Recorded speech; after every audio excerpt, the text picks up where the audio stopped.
and it is getting extended until the end of the year now for the consolidation deadline.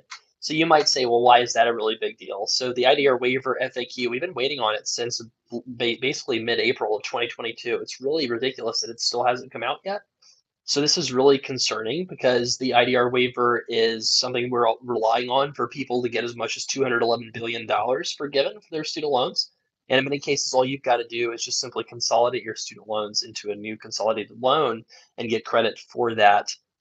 For basically the payments made on prior loans will be added to that new consolidation loan. So this deadline was going to be May 1st of this year, basically a few weeks away. The Department of Education is really backlogged and definitely does not have enough people in the room to process everything that needs to happen. And so what they decided to do was, instead of having that May 1st deadline for consolidating, they've extended that all the way to the end of the year in December of 2023. And you might say, that's great. What great news. We don't have to rush to consolidate our student loans now to get credit for payments made on payments before the consolidation. But that's actually a little bit of a problem. And the reason it's a little bit of a problem is because it shows the Department of Education really doesn't have their act together. So that's one reason.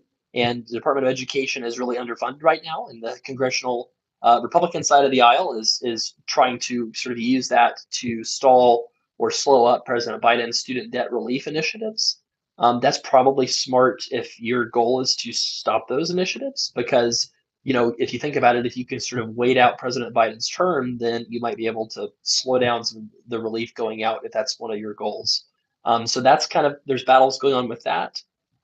So with the Department of Education extending the deadline, this is going to really provide, I think, a false sense of security for a lot of people, because the IDR waiver, is kind of prefaced off of the idea that there's a COVID emergency going on, and that the COVID emergency authority is kind of what's giving them the power to change the rules on income-based forgiveness, right?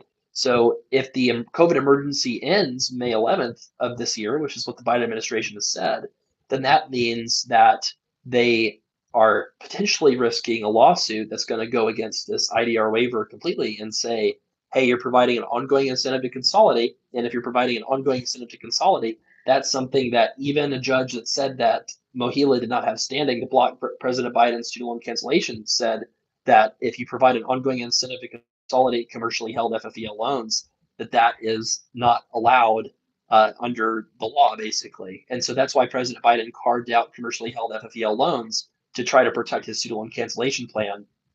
But if the IDR waiver's primary goal is to help give those people credit for forgiveness, then if you no longer have an emergency authority going on, then anybody, and this is not an original idea, that people are already talking about this, so trust me, some random place like the Nebraska Pension Fund that is run by Republican state officials that has FFEL loans in their portfolio could sue potentially to block the IDR waiver, arguing that the IDR waiver is an ongoing incentive to consolidate.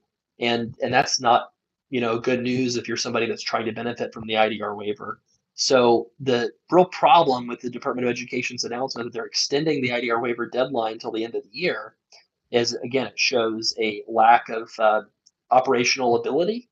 It shows a sort of a false calm that they're not anticipating that there's going to be major lawsuits when they try to forgive $200 billion of student loans. There were lawsuits when they tried to forgive $400 billion.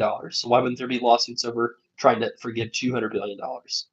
And, again, it just shows that Department of Education can't do basic things like just making it very clear as to what the details are of programs, relief programs that they announce.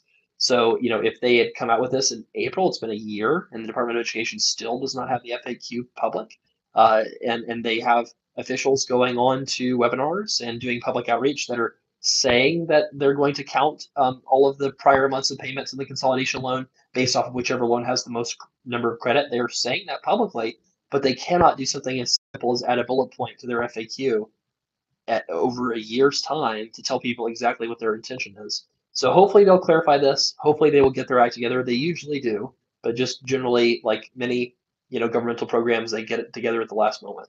So we will monitor the IDR waivers very diligently for you. And if you have any questions about the IDR waiver, feel free to put them in the comments. Thanks, everybody.